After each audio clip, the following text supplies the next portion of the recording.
ഒടുവിൽ പ്രേക്ഷകർ കാത്തിരുന്ന ആ മുഹൂർത്തം നമ്മുടെ കുടുംബവിളക്കിൽ വന്നു ചേരുകയാണ്. അമ്മയും മകനും കണ്ടുമുട്ടുന്ന ആ ഒരു അമൂല്യ നിമിഷങ്ങൾ തന്നെ നമുക്ക് വരും എപ്പിസോഡുകളിൽ കാണുവാൻ സാധിക്കും.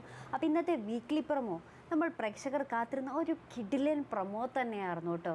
വേറൊന്നുമല്ല, ആദ്യം തന്നെ കാണിക്കുന്നുണ്ട് നമ്മുടെ സിദ്ധാർത്ഥനെ വിളിച്ചുണർത്തുന്ന സുമിത്ര.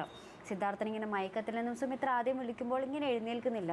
ശേഷം നമ്മുടെ സുമിത്ര ഇങ്ങനെ കൈതട്ടി ഇങ്ങനെ സിദ്ധാർത്ഥനെ വിളിക്കുന്നുണ്ട്. ശേഷം എഴുന്നേൽക്കുന്നതും സിദ്ധാർത്ഥന് മരുന്നെടുത്ത് കൊടുക്കുന്നതും പിന്നീട് നമ്മുടെ സിദ്ധാർത്ഥൻ കരഞ്ഞുകൊണ്ട് തന്നെ ആ ഒരു ഉള്ളൊരുകുന്ന വേദനയോടുകൂടി തന്നെ സുമിത്രയോട് ഇത്രയും നാളും ചെയ്ത ആ തെറ്റിനൊക്കെ മാപ്പ് അപേക്ഷിക്കുന്ന രംഗവും നമുക്ക് കാണുവാൻ സാധിക്കും. ശേഷം നമ്മുടെ സുമിത്ര മാപ്പ് കൊടുത്തോ എന്നൊക്കെ ഒന്നും കാണിക്കുന്നില്ല, നമുക്ക് എപ്പിസോഡ് കാണുമ്പോഴേ സാധിക്കുകയുള്ളൂ. പിന്നീട് നമ്മുടെ സിദ്ധാർത്ഥൻ ഇങ്ങനെ സുമിത്രയോട് പറയുന്നുണ്ട്, നിനക്കൊരു വൺ സർപ്രൈസ് തന്നെ ഞാൻ ഒരുക്കിയിട്ടുണ്ടെന്ന്. വേറെ ഒന്നുമല്ലാതെ നമ്മുടെ അനിരുദ്ധിനെയും കൊച്ചുമോളെയൊക്കെ കാണിക്കുക എന്നത് തന്നെയായിരുന്നു നമ്മുടെ സിദ്ധാർത്ഥന് നമ്മുടെ സുമിത്രയ്ക്ക് കൊടുക്കാവുന്ന ഏറ്റവും വലിയ സർപ്രൈസ്.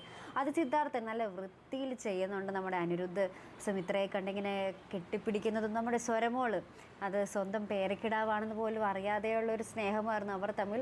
അപ്പോൾ അത് സ്വന്തം ചോരയായിരുന്നല്ലോ എന്നറിയുമ്പോഴുള്ള ആ ഒരു സ്നേഹം നമ്മുടെ സുമിത്ര നമ്മുടെ സ്വരമോളെ ചേർത്ത് കെട്ടിപ്പിടിച്ച് കിടക്കുന്ന രംഗങ്ങളൊക്കെ നമുക്ക് പ്രൊമോയിൽ കാണുവാൻ സാധിക്കുന്നുണ്ട്. ശേഷം നമ്മുടെ സച്ചി നമ്മുടെ ശീതളിൻ്റെ ഭർത്താവ് വരുമ്പോൾ അവനെ തല്ലി ഓടിക്കുന്ന രംഗം എന്നൊക്കെ പ്രൊമോയിൽ കാണുവാൻ സാധിക്കുന്നുണ്ട് കേട്ടോ. പക്ഷേ ഈ ഒരു രംഗങ്ങളിലൊന്നും നമ്മുടെ പൂജ ഇല്ല എന്നതാണ് ഒരു ശ്രദ്ധേയമായിട്ടുള്ള ഒരു കാര്യം.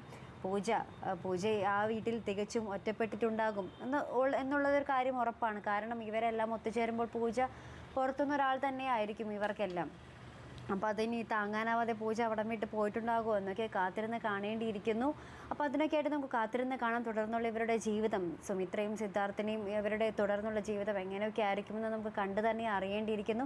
അപ്പോൾ അതിനൊക്കെ ആയിട്ട് കാത്തിരുന്ന് കാണും. എന്തായാലും കിടിലൻ എപ്പിസോഡുകൾ തന്നെയാണ് നമ്മുടെ കുടുംബവളക്ക് പ്രേക്ഷകർക്ക് ഇനി വരാൻ പോകുന്നത്, അവർ കാണാൻ പോകുന്നത്. അപ്പോൾ അതിനൊക്കെ ആയിട്ട് കാത്തിരിക്കാം. ഇതുപോലുള്ള പ്രൊമോ റിവ്യൂസിനും എപ്പിസോഡ് റിവ്യൂസിനും ഒക്കെ നിങ്ങൾ മറക്കാതെ ചാനൽ സബ്സ്ക്രൈബ് ചെയ്യുക. അടുത്തൊരു വീഡിയോയുമായി വരുന്നത് വരേക്കും ബൈ.